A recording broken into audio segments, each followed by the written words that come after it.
اکرم جو کہ فضا کی خاطر بہت زیادہ جذباتی ہو کر سلطان سے جھگڑا کر چکا ہے اور جیل میں جا چکا ہے، اور اس بار عالیہ بہت زیادہ پریشان ہو چکی ہے جب زنیرہ اسے یہ بات بتاتی ہے، کیونکہ اسے اچھی طرح سے پتا ہے کہ اگر نوشین آنٹی کو یہ بات پتہ چل گئی کہ اکرم نے فضا کی خاطر سلطان سے جھگڑا کیا ہے تو وہ مجھے کبھی بھی سکون سے زندگی نہیں گزارنے دیں گی۔ اور نوشین تو اس بار واسع کو بھی دھمکی دے ہی دیتی ہے کہ میرا بیٹا جیل میں گیا ہے نا، اس بارے میں عالیہ کو اور اس کے گھر والوں کو بالکل بھی پتہ نہیں چلنا چاہیے۔ ممی کیا ہو گیا ہے آپ کو؟ عالیہ کو کیسے نہیں پتہ چلے گا؟ وہ تو اس گھر کی فرد ہے نا۔ لیکن نوشین پھر بھی کہہ دیتی ہے کہ اسے پتہ نہیں چلنا چاہیے، ورنہ میں اسے بتا دوں گی کہ مری میں تم اپنی سابقہ محبت کے ساتھ گھوم رہے تھے۔ اور یہ بات سن کر تو واسع بہت زیادہ حیران و پریشان ہو جاتا ہے کہ ممی کو اس بات کا کیسے پتہ چلا، اور نوشین جو کہ اس بار بہت زیادہ جذباتی ہو کر سیدھا عالیہ کے گھر جانے والی ہے، اسے جا کر باتیں سنانے والی ہے کہ تم نے ہی میرے بیٹے کو بزنس کرنے کا مشورہ دیا تھا، اگر تم نے یہ مشورہ نہ دیا ہوتا تو آج میرا بیٹا اس حالت میں نہ ہوتا۔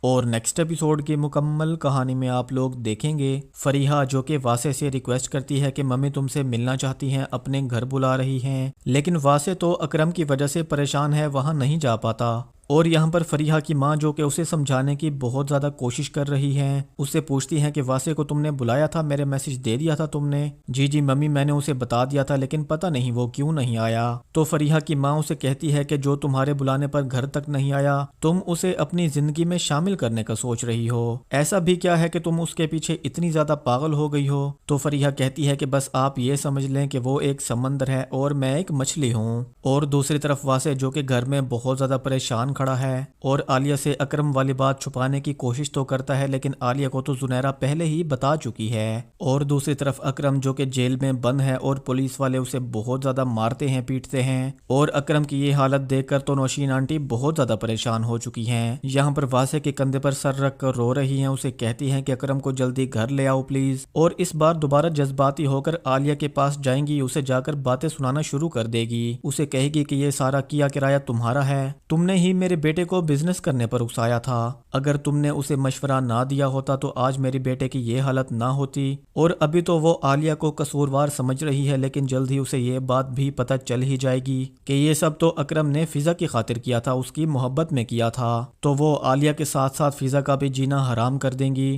اور دل میں یہ بھی ارادہ کر لیں گی کہ وہ فضا کو تو اپنے گھر کی بہو بنا کر کبھی بھی نہیں لانے والی۔ اور دوسری طرف فریحہ جو کہ دوبارہ عالیہ سے ملنے کا کہتی ہے تو عالیہ بھی پہنچ ہی جاتی ہے، اور عالیہ بھی اس کی اچھی فرینڈ بن چکی ہے، یہاں پر اس سے اپنی گھر کی ساری باتیں شیئر کر لیتی ہے۔ تو فریحہ کو تو ویسے ہی موقع چاہیے تھا، عالیہ سے کہہ دیتی ہے کہ مجھے تمہاری باتیں سن کر لگ رہا ہے کہ تمہارے سسرال والے بہت زیادہ بیکورڈ مائنڈ کے لوگ ہیں، ویسے تمہیں ایک بات کہوں پلیز برا مت ماننا، مجھے لگتا ہے کہ تمہیں اپنے ہسبینڈ سے الگ ہو جانا چاہیے۔ اور عالیہ جو کہ فریحہ کی یہ بات سن کر ایک دم سے حیران ہو جاتی ہے، اور وہ فریحہ سے کہتی ہے کہ مجھے اپنے ہسبینڈ سے کوئی پرابلم نہیں ہے، وہ تو بہت اچھے ہیں، پرابلم تو صرف اور صرف میری ساس میں ہے، اور ویسے بھی یہ کہاں کا انصاف ہے کہ میں اپنی ساس کی وجہ سے اپنے ہسبینڈ کو چھوڑ دوں، ایسا تو کبھی بھی نہیں ہو سکتا۔ تو دوستو آپ لوگوں کو کیا لگتا ہے کہ فریحہ کی وجہ سے عالیہ اور واسع کا رشتہ خراب ہو پائے گا یا نہیں؟ کمنٹ سیکشن میں اپنی رائے کا اظہار ضرور کیجیے گا۔ Thank you.